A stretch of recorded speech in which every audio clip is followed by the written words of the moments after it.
My favorite time of the week is upon us. It's time for the CBS 21 Political Insiders. This week we have Democratic strategist Tony Laporte back from vacation, Republican strategist Mike Regan holding down the fort with us all the time over the summer.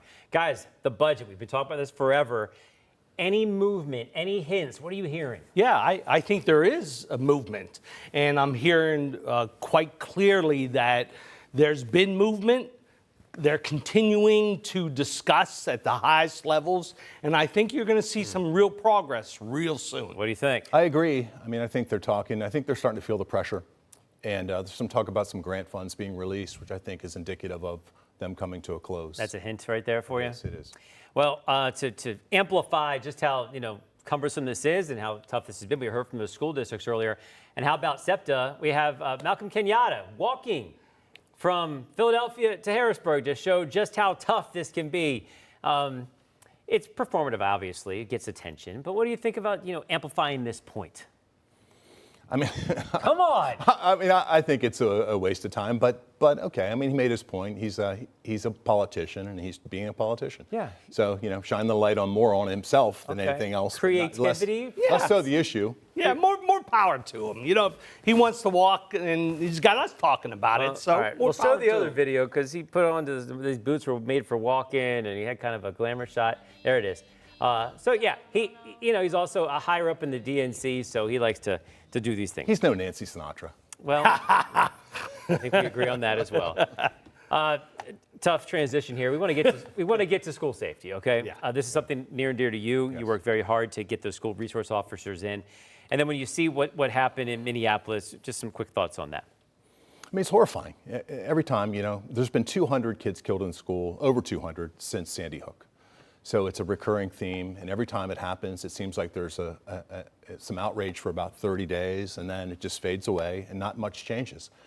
We got something done in Pennsylvania, but it's not adequate. I mean, we should have an armed, trained, vetted officer in every single school building in Pennsylvania. That's the solution that you like. What are you thinking about? Oh, I think Pennsylvania has led the way, and in the Senate of Pennsylvania led the way. Mm-hmm. And I think we need to do more. And it's the worst of the worst of who we are as Americans when we see this with school kids. It's just the worst. And in particular, this time, the weapons the person used, they weren't assault weapons, so it doesn't horrible. Necessarily. Was there any particular senator in the Senate that you were talking about? It doesn't ring a bell.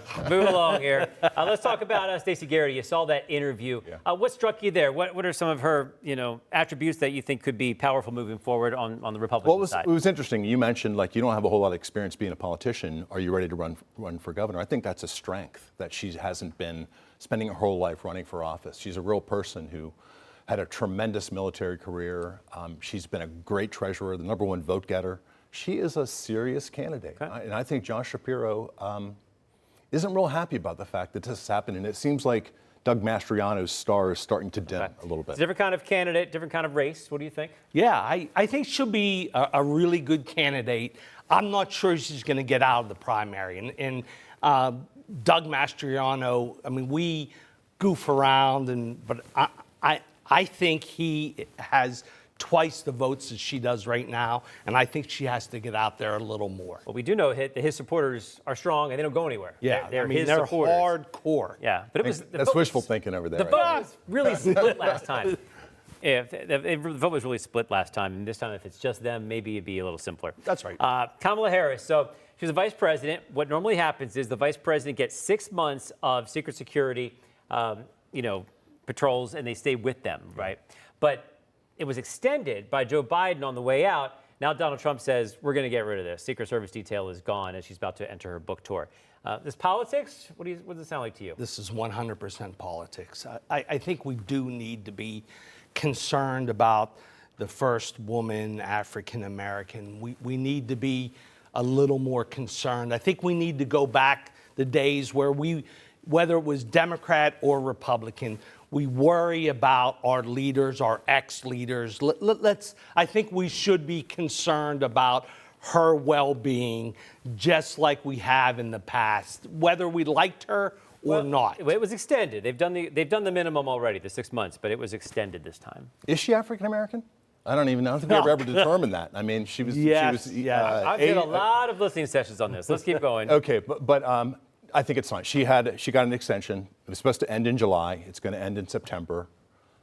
Why her and not every other vice president who has served? She's going on her book tour. I understand, and I think the political part of it, I think, is the fact that Biden extended it for a year. Why? I don't see any real tangible reason why it should have been extended. And I think she's getting a little extension, and that's more than enough. Let's go to the CDC had a walkout this week. There was someone that was, taken off of the rolls and fired, and then these people in, coordination said we're going to walk out as well.